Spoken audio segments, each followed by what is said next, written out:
कहानी का नाम मकर संक्रांति, आखिरी गिरावट। मकर संक्रांति की सुबह हमेशा उजली होती है। सूरज जैसे ठंड से लड़ते हुए थोड़ा ज्यादा तेज चमकता है। लेकिन उस साल उसी सुबह रोशनी के पीछे कुछ ऐसा छुपा था जो धीरे धीरे जिंदा हो रहा था। उस लड़की का नाम किसी को याद नहीं रहा, शायद इसलिए क्योंकि इस कहानी के बाद नामों की कोई अहमियत नहीं बची। वो शहर के किनारे बसे एक पुराने मोहल्ले में रहती थी। छतों पर पतंगे उड़ने की तैयारी चल रही थी। हवा में तिल के लड्डुओं की मीठी खुशबू थी और उसी हवा में कुछ और भी था, कुछ ठंडा, कुछ भारी। वो लड़की छत पर खड़ी थी। नीचे से बच्चों की हंसी की आवाजें आ रही थीं। लोग एक दूसरे को शुभकामनाएं दे रहे थे। लेकिन उसके अंदर अजीब सी खामोशी थी, ऐसी खामोशी जो शोर से भी ज्यादा डरावनी होती है। पिछली रात उसने सपना देखा था। सपना नहीं, चेतावनी। उसने देखा था कि सूरज काला हो गया है, पतंगों की डोरें खून से भीगी हुई हैं और छत पर खड़ी वही लड़की खुद की लाश को नीचे गिरते हुए देख रही है। सुबह उठते ही उसके हाथ कांप रहे थे। उसने इसे थकान समझकर नजरअंदाज किया, लेकिन कुछ सपने नजरअंदाज करने के लिए नहीं होते। मकर संक्रांति की रस्मों के लिए उसने नहाया। पानी ठंडा था, लेकिन उसके बदन में ठंड पहले से थी। आईने में उसने खुद को देखा। चेहरा वही था, लेकिन आंखों में कोई और था। छत पर चढ़ते ही हवा तेज हो गई, पतंगे उड़ने लगी। डोरों की आवाज, बच्चों की चीखें, लोगों की हंसी, सब कुछ जिंदा लग रहा था। फिर अचानक एक पतंग सीधे उसके चेहरे के सामने आकर अटक गई। काली पतंग। उसने पहले कभी ऐसी पतंग नहीं देखी थी।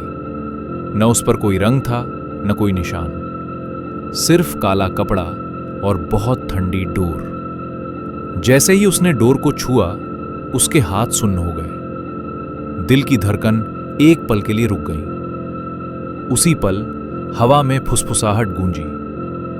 शब्द साफ नहीं थे, लेकिन भावना साफ थी, नफरत और इंतजार। उसने घबराकर डोर छोड़ दी।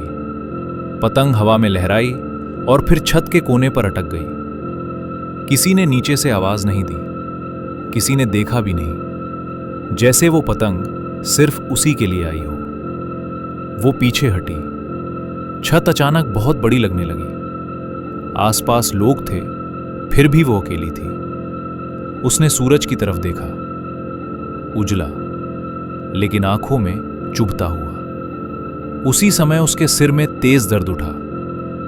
दर्द के साथ एक याद, ऐसी याद जो उसकी नहीं थी।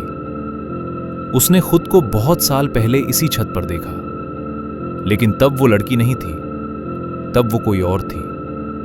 कपड़े अलग थे, आवाज अलग थी, और उस दिन भी मकर संक्रांति थी। उस याद में वही काली पतंग हवा में तैर रही थी और नीचे नीचे एक शरीर गिरा था। उसने जोर से सांस ली। याद टूट गई, लेकिन डर रह गया। उसने नीचे देखा। मोहल्ला वही था, लेकिन अब हर छत उसे घूरती हुई लग रही थी। हर पतंग जैसे किसी का इशारा हो। वो छत से नीचे उतरी। सीढ़ियां उतरते वक्त उसके पैरों में जान नहीं थी। दिल में एक ही सवाल घूम रहा था, अगर ये सब सपना नहीं है, तो ये शुरुआत किस चीज की है? घर के अंदर भी चैन नहीं था। दीवारें ठंडी थीं, घड़ी की टिक टिक बहुत तेज थी। उसने पानी पीने की कोशिश की। पानी का स्वाद बदला हुआ था, जैसे उसमें राख घुली हो। तभी बाहर से पतंग की डोर खिंचने की आवाज आई, धीमी, फिर तेज। उसने खिड़की से झांका। काली पतंग अब हवा में नहीं थी। वो नीचे उसके दरवाजे के ठीक सामने पड़ी थी, बिल्कुल शांत, जैसे किसी ने जानबूझकर रखी हो। उसके शरीर में सिहरन दौड़ गई। दरवाजा खोलने की हिम्मत नहीं हुई और बंद रखने की वजह भी समझ नहीं आ रही थी। तभी उसके कानों में वही फुसफुसाहट लौटी। अब शब्द साफ थे, आज का दिन अधूरा है। उसने अपने कान ढक लिए, लेकिन आवाज अंदर से आ रही थी। मकर संक्रांति की धूप बाहर चमक रही थी और उसके अंदर रात उतरने लगी थी। ये सिर्फ एक दिन नहीं था, ये एक बुलावा था, और वो लड़की उस बुलावे का जवाब बन चुकी थी। मकर संक्रांति का दिन धीरे धीरे आगे बढ़ रहा था। धूप अब तेज हो चुकी थी, लेकिन घर के अंदर ठंड जस की तस बनी हुई थी। वो लड़की दरवाजे के पास खड़ी थी। बाहर पड़ी काली पतंग अब भी वहीं थी। हवा चल रही थी, लेकिन वो पतंग हिल नहीं रही थी, जैसे जमीन से चिपकी हो। उसने दरवाजे की कुंडी पर हाथ रखा, उंगलियां कांप रही थीं। मन बार बार कह रहा था मत खोलो, लेकिन अंदर से कुछ और था। एक जिद, एक खिंचाव। कुंडी खुलते ही बाहर की आवाजें अचानक तेज हो गईं। लोगों की हंसी, पतंगों की डोर, लाउडस्पीकर पर बजता गीत, सब कुछ। लेकिन उन सब के बीच भी वो काली पतंग बिल्कुल खामोश थी। उसने झुककर पतंग उठाई। कागज बर्फ की तरह ठंडा था। डोर उसकी उंगलियों में छुप गई। उसी पल उसके दिमाग में एक और झटका आया, एक और याद। वो एक लड़की को देख रही थी, बहुत साल पहले की। वो भी इसी तरह झुकी हुई थी। वही पतंग, वही डोर, और आसपास कोई नहीं। उस याद में लड़की की आंखों में डर नहीं था, बस थकान थी और गुस्सा। याद टूटते ही उसकी सांस तेज हो गई।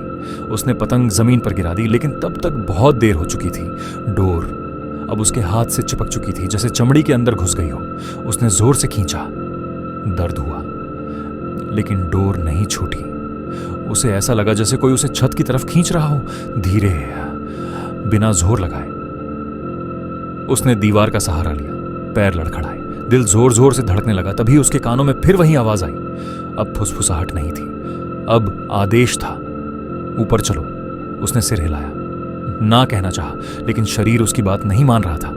कदम अपने आप आगे बढ़ रहे थे। सीढ़ियां फिर सामने थीं, वही सीढ़ियां जिन्हें वो थोड़ी देर पहले डर के साथ उतरी थी। हर सीढ़ी के साथ दर्द बढ़ रहा था।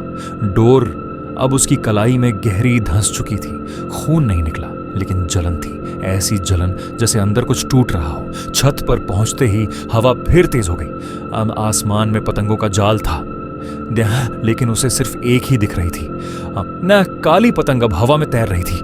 डोर उसके हाथ से जुड़ी हुई, और डोर का दूसरा सिरा आसमान में कहीं गायब। उसने चारों तरफ देखा। लोग अब भी थे, हंस रहे थे, लड़ रहे थे, जी रहे थे, लेकिन कोई उसे देख नहीं रहा था, जैसे वो वहां थी ही नहीं। उसके कानों में धड़कन की आवाज गूंज रही थी, और उसी धड़कन के बीच एक और आवाज। पिछली बार गिरना दर्दनाक था, इस बार तैयार रहो। उसका गला सूख गया। उसने नीचे देखा, वही मोहल्ला, वही जमीन, बहुत दूर। उसके पैर खुद ब खुद छत के किनारे की तरफ बढ़े। आंखों से आंसू बहने लगे, लेकिन वो रो नहीं पा रही थी। आवाज गुम हो चुकी थी। उसी पल एक और याद उभरी। अब साफ, उस लड़की को सबने गलत समझा था। उस पर आरोप लगाए गए थे, उसे अकेला कर दिया गया था, और मकर संक्रांति के दिन उसे छत से नीचे गिरा दिया गया था, दुर्घटना कहकर। लेकिन वो दुर्घटना नहीं थी। उस लड़की का दर्द अब हवा में था, पतंगों में था, डोरों में था, और अब उसमें। काली पतंग अचानक तेजी से ऊपर उठी, डोर खींची, उसका शरीर आगे झुका। एक सेकंड, बस एक, उसी सेकंड में उसने समझ लिया, ये कहानी उसकी नहीं है, ये कहानी दोहराई जा रही है। और मकर संक्रांति सिर्फ त्योहार नहीं, एक तारीख है, एक वादा है। हवा चीखी, डोर खींची, और वो छत के बिल्कुल किनारे खड़ी थी। अगला कदम अब उसके हाथ में नहीं था।